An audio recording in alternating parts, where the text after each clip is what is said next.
they're recognizing that just a little bit, just trying to play some triage there towards the bottom side, as it is going to be Senatom Kench down there. And this is what I was talking about Unicorns of Love's drafting, is they seem to be aware throughout the draft phase of what the opponents are trying to do, and then just layering it pretty consistently. And I feel like they exit the draft phase with a pretty comfortable edge. It's going to be very easy for them to play. Mid-game and late-game need no introduction with Ornn on the team, and just the cohesion that their team comp has. So FlyQuest, what they're really going to need to do, Syndra is going to have control over Orianna early on.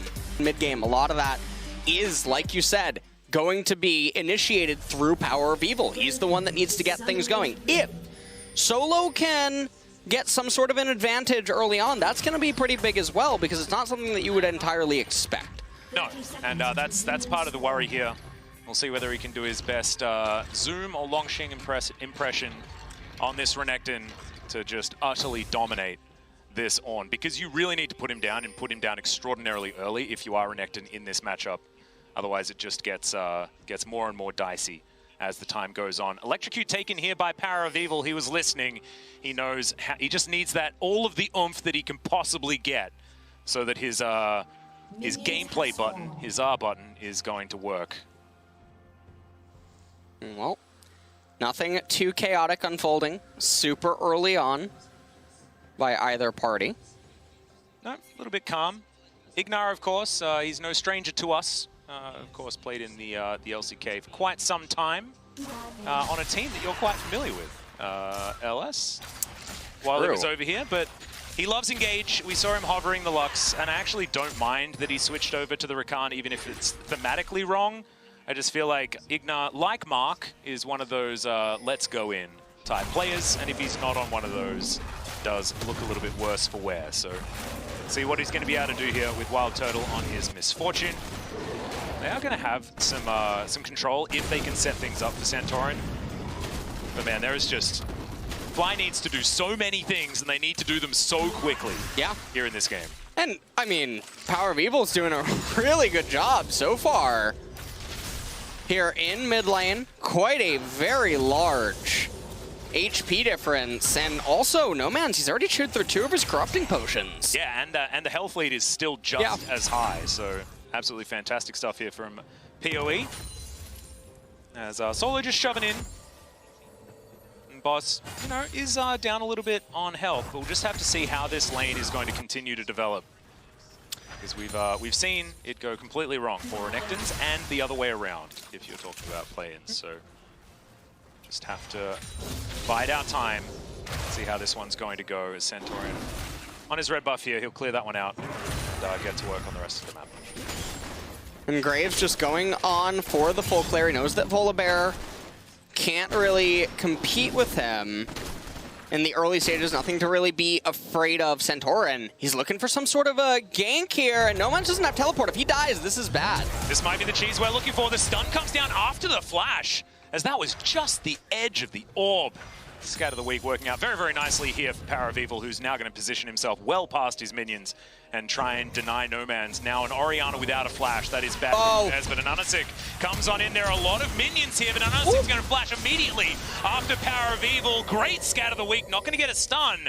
But Graves doesn't have quick draw and isn't going to be able to continue that one. But there are no summoner spells here in this mid lane that are going to do anything in a fight. And this is actually disastrous for Unicorns of Love, because Volibear was able to get the left side Scuttle Crab, and then because of the priority down in bottom lane, given the nature of the Rakana Misfortune versus Senatom Kench matchup, they're able to rotate and deny the right side Scuttle Capture. And so, even though Graves had gone for a full clear, and Volibear didn't get all of his camps, picks up the 2 Scuttle Crabs, and that offsets everything and actually puts Santorin ahead. Yeah. Speaking of being ahead, Boss is doing a great job here towards this top side, as Ananasik is going to turn up, see what he can get done on his phase rush Graves. It's going to be spotted pretty quickly, as Solo now might be in trouble. There's the flash, but it's not going to get him far enough, and First Blood is so easily gifted over to the Pineapple. And Boss getting an assist early on, getting that kind of pressure relief, it's really big for him. And Solo, I mean, his lane was in a bit of an awkward spot. Yeah, it felt like a little bit of desperation, right? Wanting to try and get that wave crashed in so that he can continue trying to deny as much as possible against Boss. But you can see in those CS numbers, it did not work out. You got a teleport advantage now for Boss. He's got 4 minions in the lead, and he'll get back to lane with some decent stuff here as well. Remember, no flashes here in this mid lane as Nomad's chasing after Santorin here as Ananasik going to come in. That's a great smoke screen, but Power of Evil says goodbye to Orianna. And that's going to be a kill back here for FlyQuest. They're still in the game. Yeah, that's a very important kill as well. Power of Evil now puts himself on the board. His lane was in a fantastic position. He had so much CS coming in. And Noman's, he's going for the Tear of the Goddess. So it's going to be the Seraph's Embrace most likely into the Rabadon's Death Cap so that he can get the Death Crown from Ornn. Well, Nanasik is going to continue his assault on the map. As it's a great double up there onto Gadget. Does do a fair bit of damage out of Wild Turtle. Nanasik decides he's not going to be able to quite make it in there, but now Santos does get the tongue lash, but otherwise not too much more is going to come out, and it's just another 6 saying, give me some of that experience. As Gadget does land a decent snare. Good knockup from Ignar, though. Does do a bit of a chunk over to Gadget. Manages to actually buy a lot of time, though, because now the next bot wave is already here, and this isn't a cannon. So in Gadget and Santa's recall, you can see Santa's, he switches to teleport because he needs to TP down back into bottom to try to maintain the freeze. Otherwise, Wild Turtle and Ignar, they would crash this wave and then pull it. Here we go. Yeah, Boss gonna have to flash to get out of the way, and he is going to keep himself alive. Santos is in here. And he's got the Unsealed Spellbook. He'll be absolutely fine as now Solo just going to be taken out. Didn't really want to be there. He was in between the wrong turrets. And Santos just going to get himself back down towards that bottom side. Just going to waddle his way down there. And that's why you take Unsealed Spellbook, because it means the frog is well and truly unclogged. Yeah, and meanwhile, Graves, he's just getting to invade Santorin's red side jungle. Ignar going to try to interrupt it a little bit. Yeah, it's a really good quick draw to get Nanasik out of the way. He focuses on the monsters. Doesn't want to be killing Rakans here at this point in time. Now some Honey Fruit going to be taken down as well. It's all about PvE here as Power of Evil gets a fair bit of damage there onto Noman's. 1-0-0 now for the Syndra. Is North America's hope in a European mid laner once again here in this game, as his Syndra is going to have so much stacked on her shoulders. And Wild Turtle and Ignar right now, they do have a pretty comfortable CS advantage. Oh, God. Down in bottom. So Solo's ahead in farm. Yes. That is definitely good news, but he's not winning trades anymore on this Renekton. And it's probably all over. I would be very surprised to see if he ever regains footing in this game. Wild Turtle going to get exhausted. That's very important, as that bullet time would have killed. But Santos, once again, going to be able to survive, gets himself out of the way. Gadget now safely underneath his turret. And does have the heals here for the Tahm Kench. And Gadget just trying to get as much farm as he possibly can down here in bottom. Doesn't quite have his Tear of the Goddess yet. All right. Noman's. Yeah, gets electrocuted. Does a fair bit more. As we mostly see the phase rush, so you're not going to have those little electrocute procs coming out. Does mean that Power of Evil might be able to surprise with some of these kills, the amount of burst damage that will be able to come out. His Lost Chapter is now completed. Let's see where he's going to go next. That Luden's probably in the cards.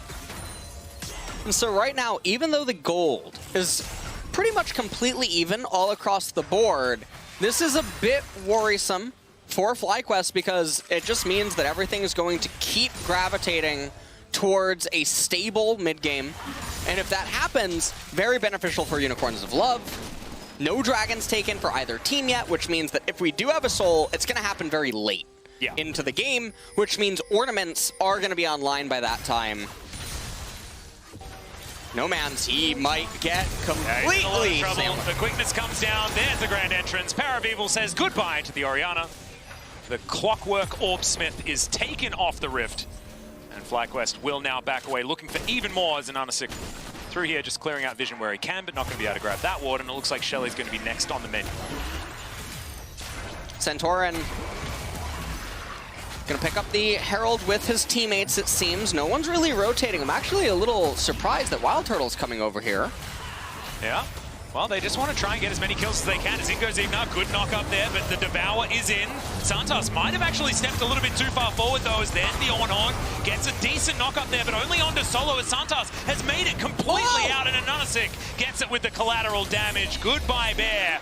And it is going to be FlyQuest taking down the Rift Herald, so there's at least that. They'll get some plate gold for it, but I don't know whether Santorin needed to die there. So the thing about this as well is that it's not just that Unicorn's Love gets the kill, they also get 2 minion waves on Gadget that Wild Turtle misses out on, and Gadget's going to get a turret plate. One of these minion waves is a cannon. This is an enormous amount of experience and gold that is just lost out on. So even though they get the Rift Herald, they get the 100 gold there, it's going to convert into some turret plates. It's not just a 1-for-1 or a 1-for-0-0 trade. Unicorns of Love actually make out better.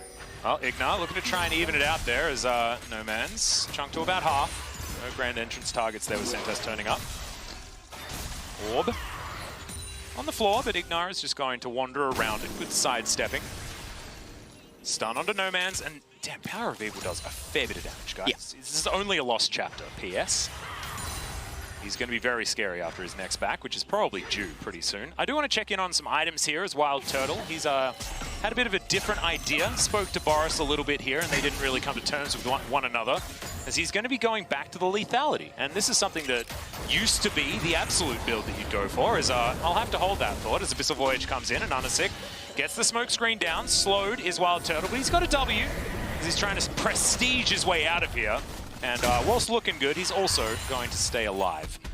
As Shelly turns up to the mid lane, and FlyQuest know that it's about Power of Evil and getting him ahead. Yeah. They will funnel this gold into him. Syndra is the only champion that can save them in the later stages. The scariest thing, though, is that Ornn can reliably reach her without FlyQuest being able to have a say about it.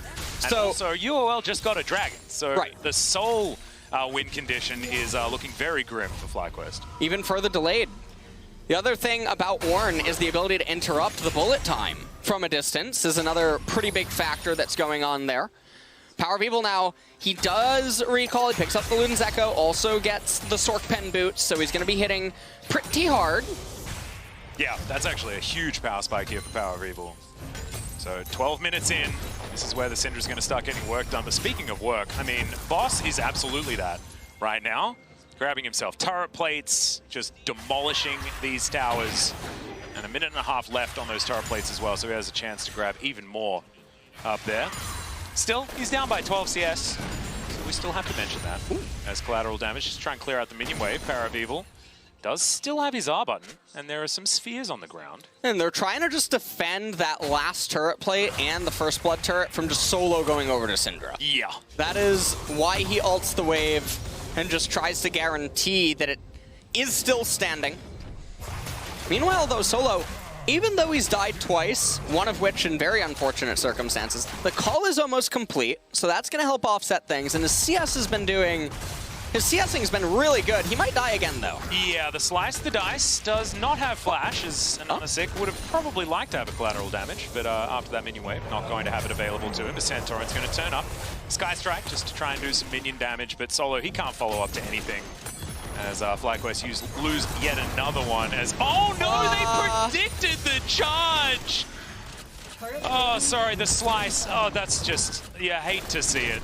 As Anunasik will grab yet another plate, most likely. No, not going to be able to get there. We've got about 20 seconds. Is that another ult for the minion wave? Another ult! God. Syndra is... She's not happy. I wonder if the turret can just be autoed. I'm really curious what the HP on it is, because it might just be worth taking 2 turret shots to get it. Yeah, I mean, there's only 3 seconds left. Oh, it looks like... I don't think he's going to be able to get it. We didn't... No! He wasn't able to grab it. And that's actually a pretty important defense by Unicorns of Love. That's a denial of 200 gold. You'll take that any day of the week. And, oh, Boris is seething. I see the Serrated Dirk in Graves' inventory. Hopefully that's going to be the Yumu's Wraithblade. Yeah. That ends up getting upgraded by Graves. If anyone's going to build Black Cleaver this game, it should be the Senna. And she's already most of the way there. Already going that way, so she'll get the Obsidian Cleaver. later on in the game, so I really like the itemization coming out by Unicorns of Love here. Yeah, I think Sheepy and Boris, they've got some deals. Though Boris doesn't sell UOL the bad stuff. Boris can't corrupt the Unicorns of Love. It's just not how it's going to go. That's how it is, Atlas. Well, Boss up here towards the top side, demonstrating that Ornn does indeed do very, very well into Renekton yet again. Finally has a CS advantage for himself as well, as Ananasik going to turn up and try and defend. But Boss is just going to be diving turrets and putting crocodiles in the sky. This is not great for Solo. He's going to be forced to reset. Oh, no. Oh, no. Oh, but MF? Yeah, okay. Let's see what Wild Turtle can get done. Collateral damage avoided completely. And bullet time, okay. Well, you may as well press the button if you've got it available. But it is not required, as Boss can have to try and get out of there. Skystrike coming on in. Santorin gets on around. I don't think they're going to be able to dive him, though. As now even Ignar is here. If Boss keeps moving, it might be an opportunity for Ignar to get through. There's the stun. Is Ignar going to be able to get the knock-up? Do they have any damage? Is the question. It looks like they may, as the Ignite was ticking down. It's not going to be enough to flash forward. Ignar is also going to fall, though, as that's going to be the electrocute plot. I think picking up the kill onto Nomad. That's why you take the Keystone, ladies and gentlemen. As now Wild Turtle's going to take down this outer turret, and they're like, Solo, it's fine. We will win this game for you. And this game is, it's going back and forth. Power of Evil is keeping them really in this game right now. And also the big shutdown, it helps propel Renekton back to a point where he's somewhat stable. Yeah.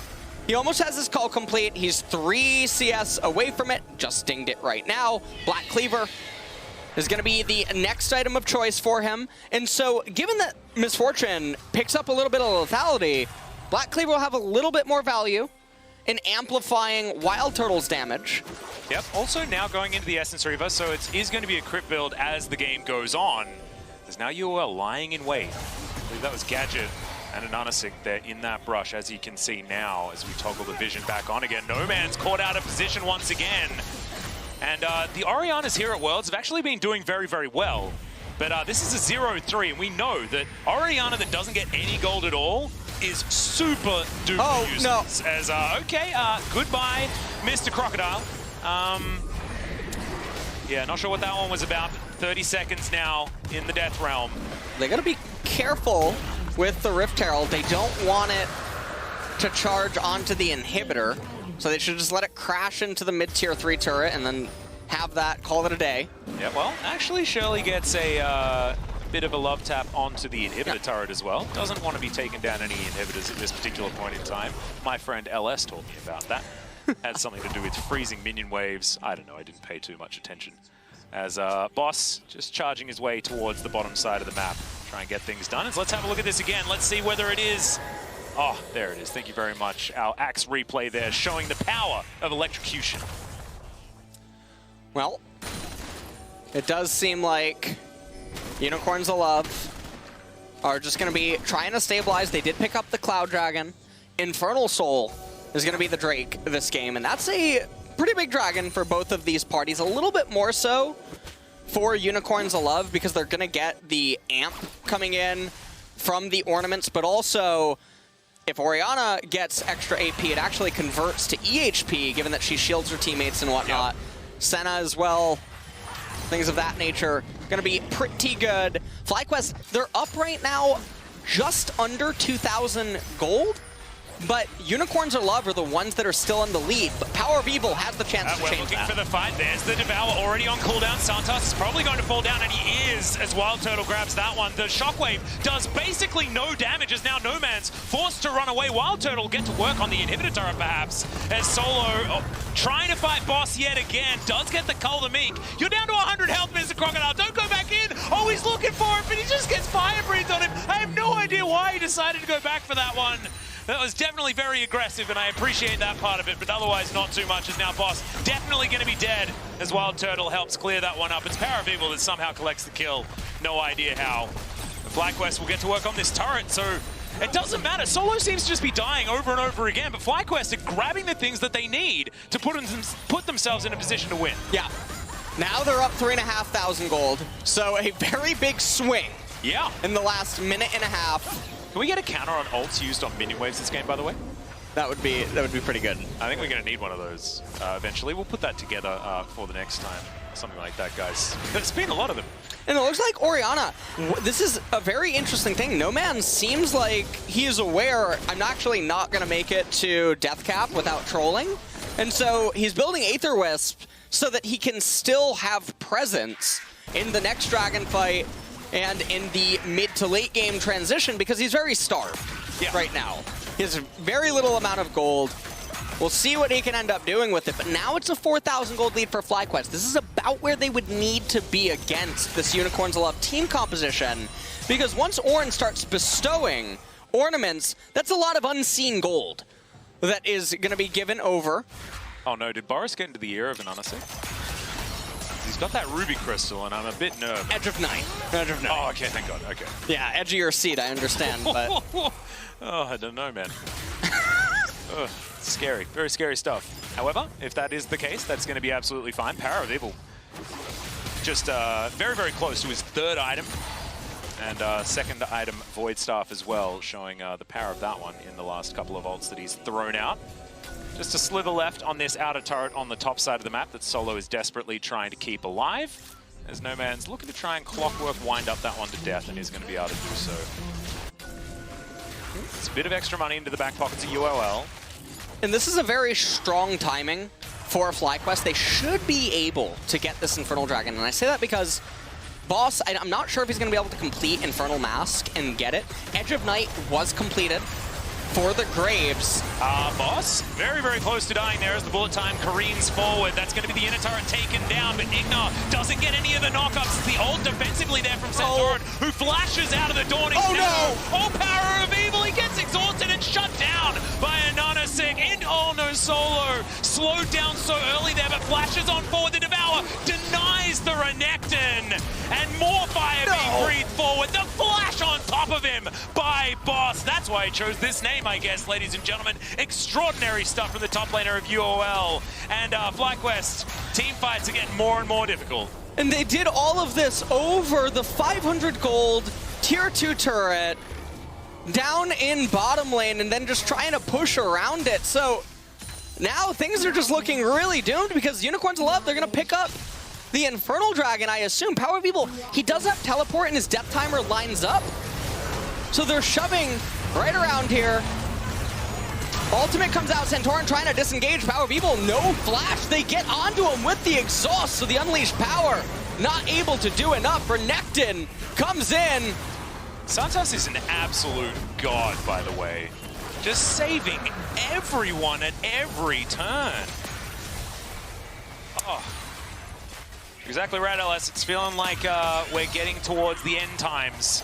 Even if FlyQuest still have a gold lead, that'll fib to you. Because you can see these ornaments.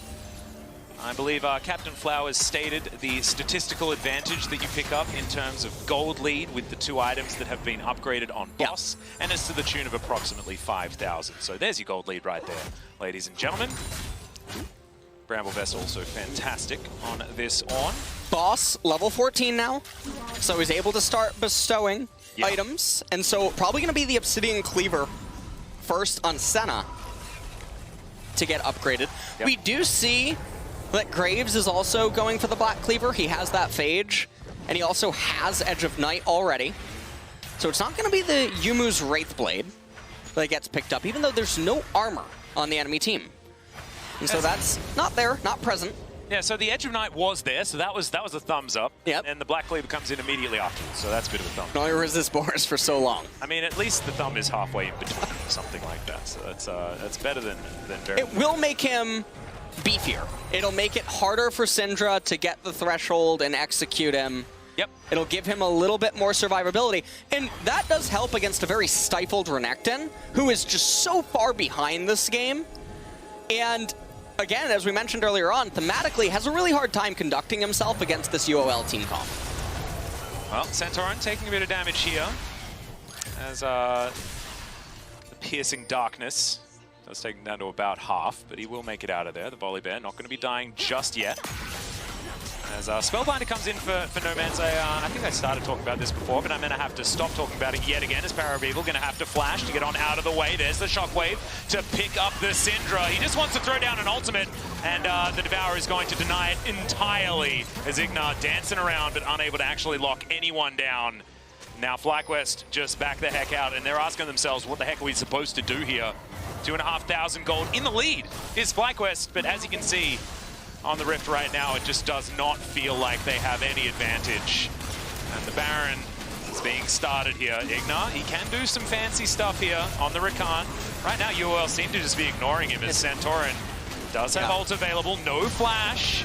As Ignar down to half. Over goes Ananasik as the Ornhorn comes down. Not going to get the knockout. Oh, does find Santorin actually. As in goes Solo. Can he take down No Man's? Remember, this Orianna is also very, very low, but he just gets kited. It's exactly late game Renekton, ladies and gentlemen. That's what he does. Unfortunately, unable to get too much done. And does stop the Baron, so I told a lie. Yeah. Did get that one done. But it's a little bit sad there, Solo not quite able to get enough damage down fast enough to take out No Man's. And in 2 minutes, we're probably going to see the last stand that FlyQuest can make here. They need to win the fight. Death Cap is completed on Syndra, and so that'll be a pretty big item completion for Power of Evil here. But Boss, probably about to ding 15 soon. He still hasn't bestowed any of the items yet. Senna, 40 souls, 55% crit right now. It's getting scary. Or Gadget. The scaling really starting to come in here for UOL. Sort of all at once, right? Because we are going to have those upgrades start coming out as well.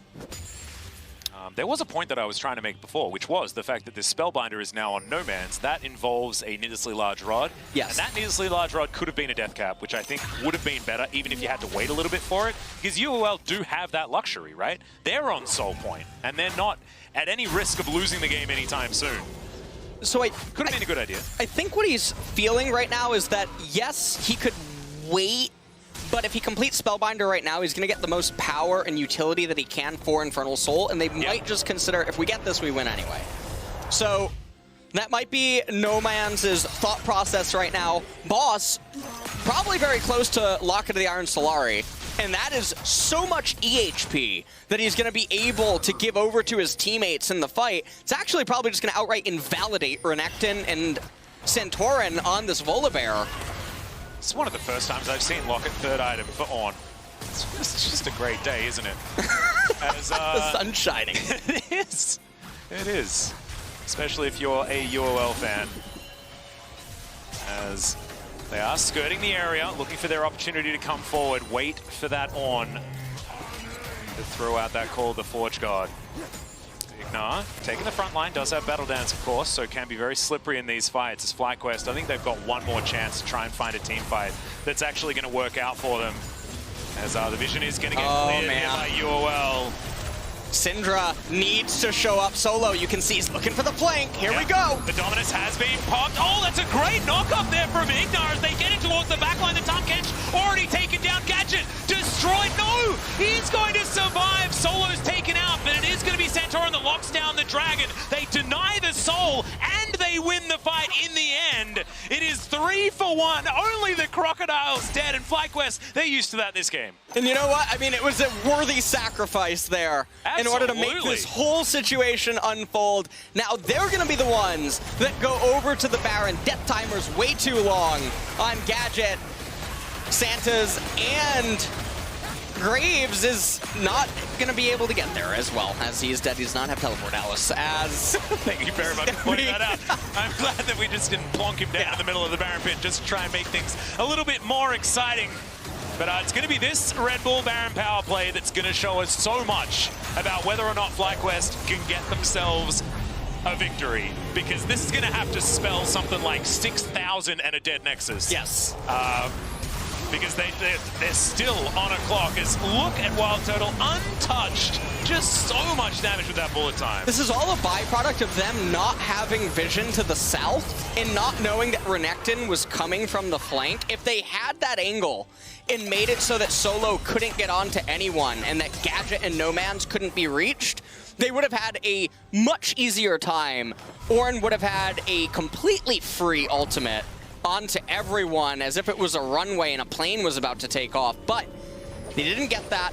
And so now the game is going to persist on. Very surprised by Nomens. He picks up the Void Staff. So no ornaments going to be given over to him. Santa's on the Tom Kench, not going to have any for himself either. Oh my god. That's a lot of Ornn damage. Yeah. We mentioned doing that pretty Boss good. had been doing, pretty well.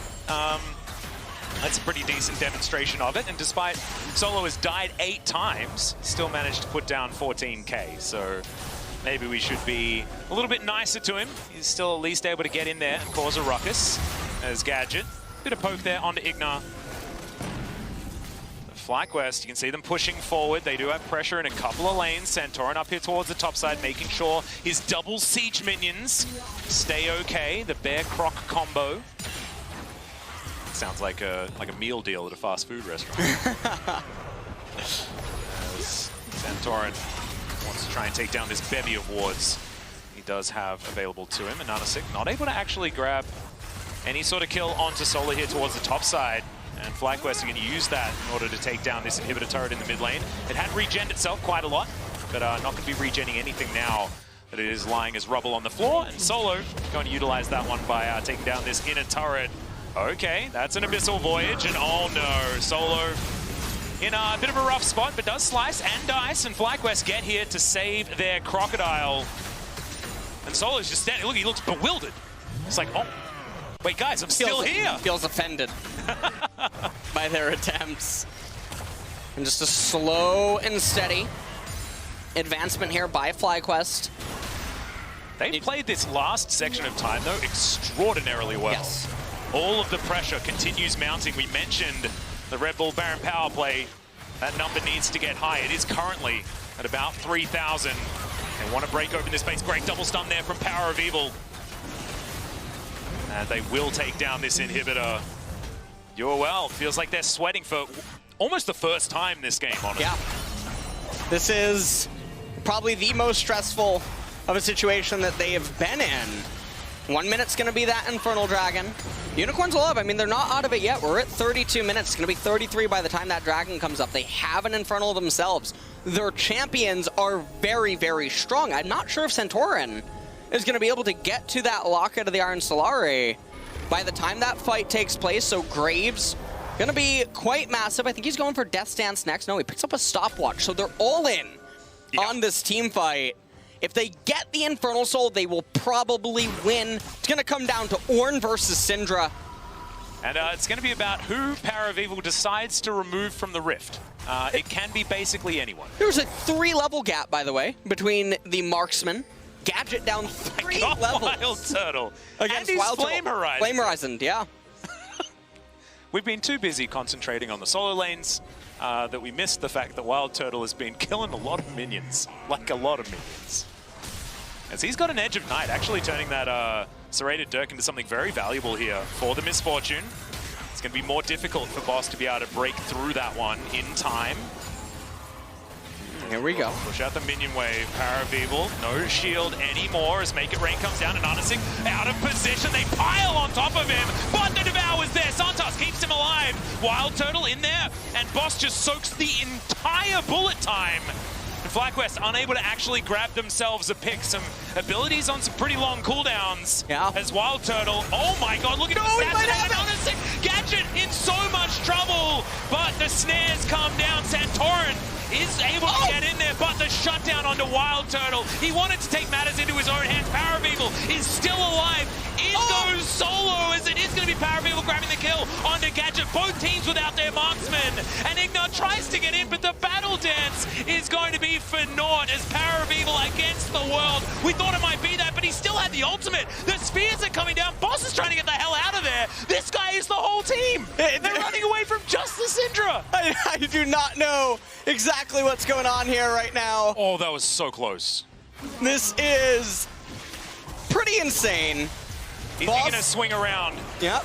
He's almost in the Chovy position, LS. You know exactly what I'm talking about. That's a great stun onto Santos. Oh, I mean, no matter who wins this game, Chovy's MVP. We knew that. That's always how it is. Yeah. Going to be a little bit more awkward in our next game if Top Esports are able to take it. Is not going to be able to grab that stun. Power of Evil, he's still at full health.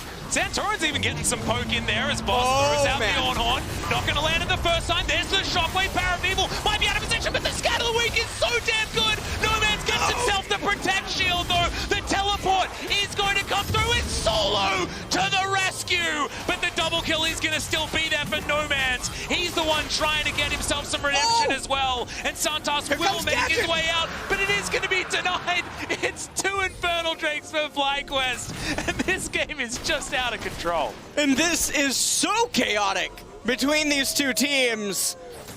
And this is going to be yet another song and a dance. That is a lot of free gold in stats given over to FlyQuest by winning that Infernal 2. It's going to make them that much stronger for the next team fight. And also, the stopwatches have been used now by the carries on Unicorns of Love. They're not going to have that for the next team fight. But 10 stacks on the Darkseal. No Man's might have Mage Eyes by the next team fight if he elects to purchase that. They're going to go for Baron. And I think they're going to be able to get it. 7 seconds on Syndra. Yep. Second Baron in the game, but the first one for UOL. Let's see whether they can lock this one down. It's FlyQuest. We've got teleports coming in, Abyssal Voyage to get Santos into position. And Ignar, he's going to go golden. There's the Dawning Shadow to try and deny the bullet time as the Baron is so incredibly low. Oh, the snipe from No Man's! Santos is very low as well, and the Orianna has been taken out of this fight. Oh my god, the Scatter the Weak. Santorin secures the Baron! And Anasing is going to be taken off the board, and FlyQuest, they are so close to an ace. Only the bottom lane exists for UOL. And I think they did it! Atlas, I think Power of Evil enough. Syndra's range against Senna, I'm pretty sure FlyQuest have just secured the first win for North America, and they keep their hopes alive in this group with a miracle comeback here. And against all odds as well. I mean, this composition wasn't supposed to be able to do this as Santos is trying to round up these minions, but it does not matter. The last remaining Nexus turret will fall down, and North America is still alive at Worlds. Power of Evil on the Syndra. We outlined it in the champ select. That would be the only champion that could really stand against everything with her long range. And honestly, in so many of the team fights, it was like Scarlet Witch versus Thanos.